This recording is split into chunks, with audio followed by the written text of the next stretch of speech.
Ito pa po sir yung mga iba. Yan mga mas marami pa po sa ano sa itaas. Sa taas ng ano, ito yung ayan na yung Mount Talinis eh. Malapit na dito yung Mount Talinis. Ayan, mga kuan po yan, mga ayang-hili po yan.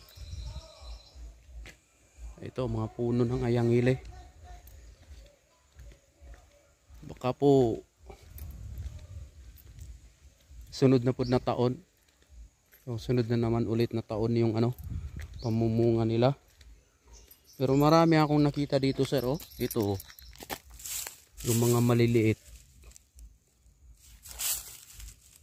Sakali pwede natin na ano yun to kasi seedlings na kasi to.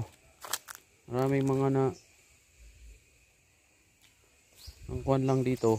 Hindi ako makakita ng bunga talaga na ano, yung buo sana ba patutubuin.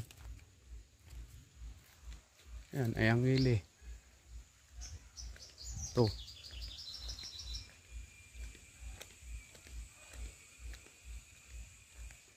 May season pala to. Hindi pala yung ano na basta kung gusto mong mag-harvest ka agad.